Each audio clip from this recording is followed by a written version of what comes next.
Hey, hello, I'm Kråkan, also known as Corvus Cornix, and welcome to Class Movie Rambles, where I'll talk about old movies that I found in my closet while cleaning. This week's movie is Angry Birds 2, the movie, and it's about 1 hour and 3 minutes long. And the movie starts with a war between the pigs and the birds. And the birds, so one of the birds called Red, he sends in some hot sauce, and then the war is on. I think the pigs drop in some crabs, which is kind of funny. And then cutting to the hatchlings, which they're basically small birds, and they are playing a game like kids do. And they, for authenticity, they bring in the real eggs from their parents, and they lose them at sea. And this is a recurring theme with these hatchlings. They try to resolve the problems that they create. So cutting to another invader, so to speak, called Seda. She's a colorful bird, and she has been fired upon Pig Island and doing some devastation. So the pigs wants the truth with the angry birds. But Red, the main guy, doesn't want that because he doesn't want to be left alone. That's the whole theme of the thing. So if he is popular, he will not be alone.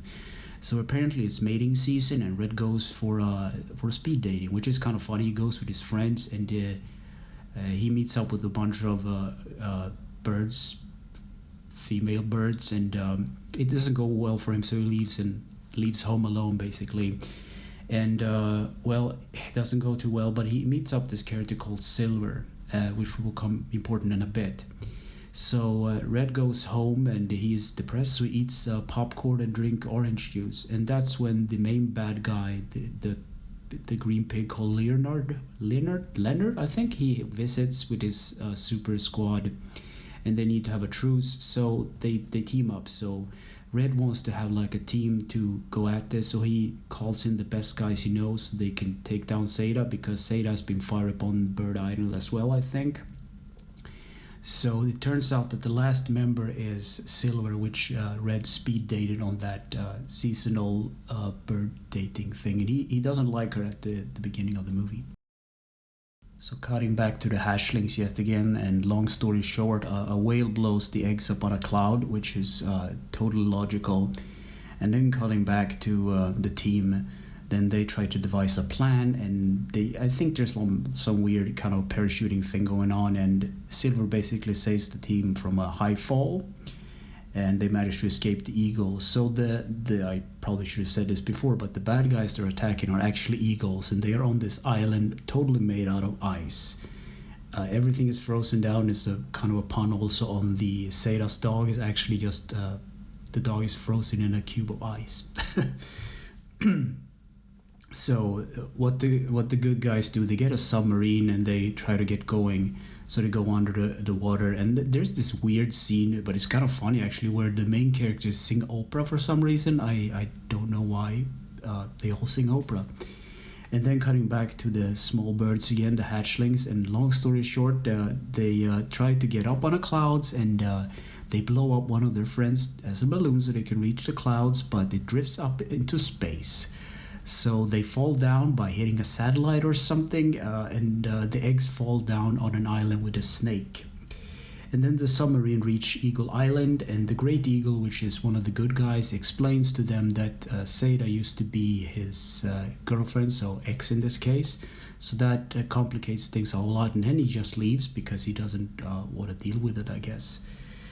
And then cutting to the kids taking back the eggs from the snake, and this kind of pun where they kind of made boots and hats of the skin of the snake.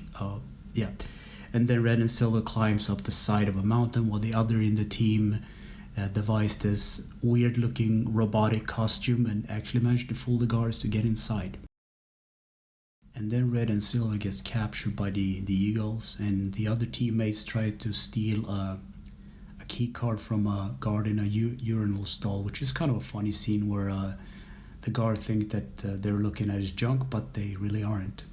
And then cutting to the small birds yet again, and they basically try to get back to the Bird Island, but they end up in Pig Island, which is not good for them. So Red and Silver gets captured and locked up in Seda's private room, and Seda explains to them that she basically wants to make Pig Island and Bird Island into her private resort, because they're basically living on a piece of ice. That's the whole thing. And then Bird Island and Pig Island gets attacked by the eagles, And the mighty eagle, the good guy, has a change of heart, and he goes to apologize to Seda for all the bad things that he's done to her, because he basically left her on their wedding, which is not a cool thing to do. And then Red and Silver helps the other guys escape, and they try to devise a plan to stop Seda's plan. So the mighty eagle drops in, as I said, to apologize to Seda, and it turns out that Seda and the mighty eagle has a child together. I didn't see that one coming. So yeah. So by the help of teamwork, the team actually managed to save the day, and Eagle saves his own kid, and that leads to a wedding, obviously. So at this wedding, Red is thanked for his deed, but he acknowledged that team play made this happen, so he brings up Silver on the stage, and then they all party. And then cutting to the hatchlings yet again, and they return with the eggs to the home, but it turns out that it's actually snakes in the eggs and not birds.